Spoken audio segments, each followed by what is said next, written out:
Bonjour et bonsoir, j'espère que vous allez bien. Moi, de mon côté, ça va. Aujourd'hui, je me propose de venir vers vous avec une petite vidéo. Et tout d'abord, merci pour les nouveaux abonnés. Merci pour ceux qui likent les vidéos, ceux qui les commentent et également ceux qui les partagent. Ce n'est pas du tout facile quand on a eu des enfants avec un pervers narcissique. En fait, c'est un combat à vie. Donc, vous êtes liés par le sang avec le pervers narcissique. En fait, c'est un pacte de sang parce que vous avez des enfants communs. Et j'aimerais vous amener un peu dans une certaine réflexion. Alors, me voilà en train de marcher euh, pour prendre de l'air, comme toujours dans un parc et tout, et j'entends des éclats de voix. Je regarde. Et je vois que ce sont deux femmes qui sont vraiment en train de s'échanger violemment. Donc, c'était des accusations, c'était ceci, c'était cela. Alors, j'ai vite fait de me rapprocher parce que voilà, le vice-versa est toujours très curieux de ce qui se passe dans la société et ce qui se passe autour de lui. Alors j'ai vite fait de constater que c'était la maman et sa fille.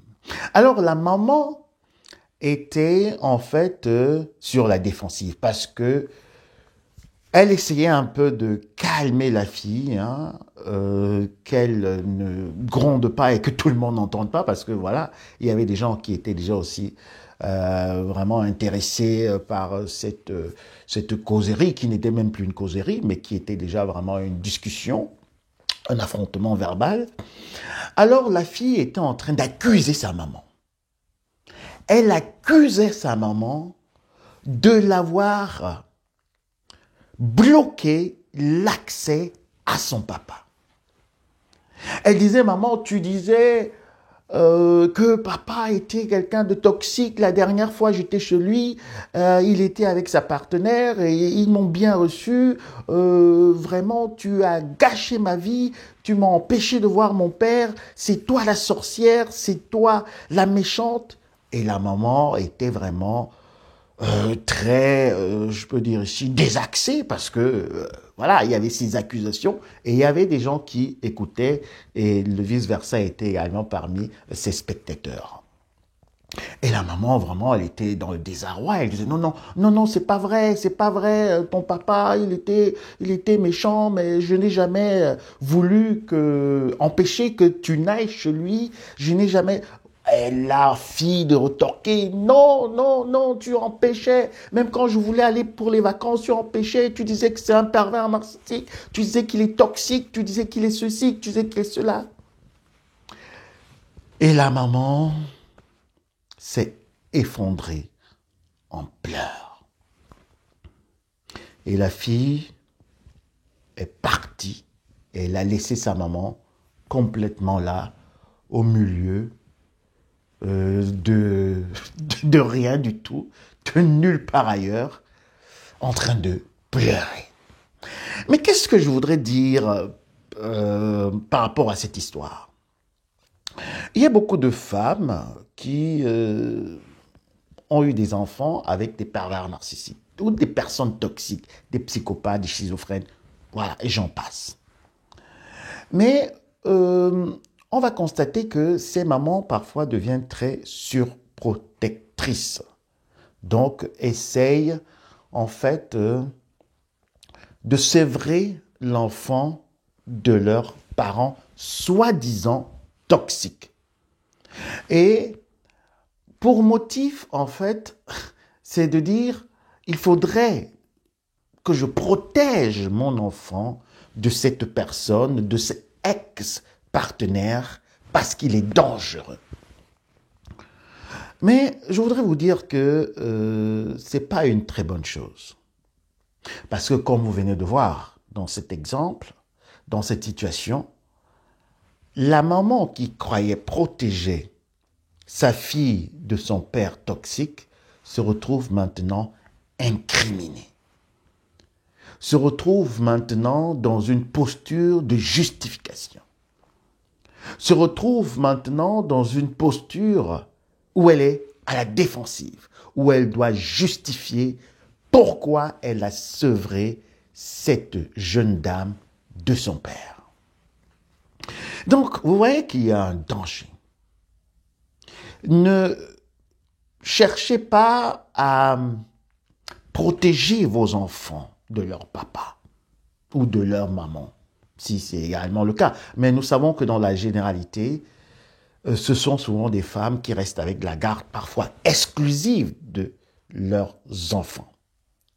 Donc, n'empêchez pas vos ex-partenaires de rencontrer, de voir, d'avoir accès à leurs enfants s'ils le souhaitent.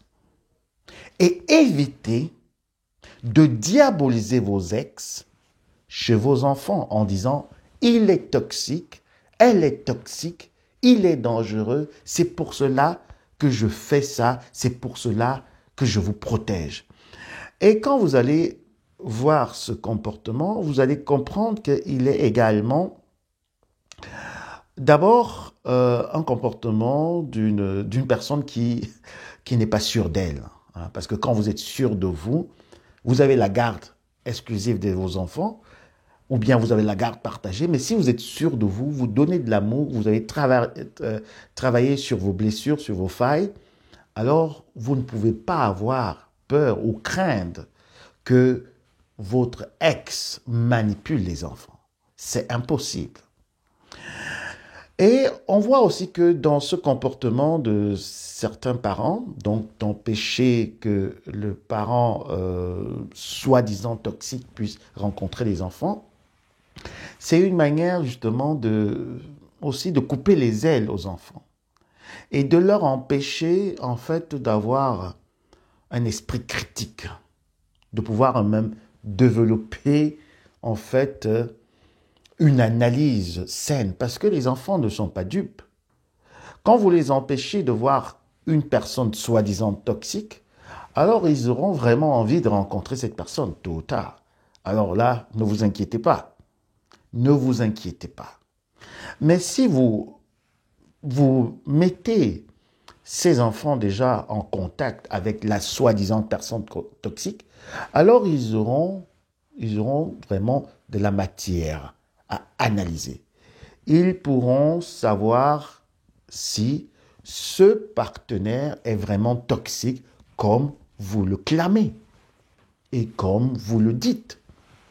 Donc, nous voyons ici que ce n'est pas une très bonne idée de sevrer les enfants de leur partenaire pervers, narcissique ou juste toxique. Et je voudrais également vous dire que les enfants, en fait, on ne les fait pas seuls. Même si votre partenaire est je ne sais pas quoi, vous avez des enfants en commun. Et il ne faut pas reproduire les mêmes choses que les pervers narcissiques.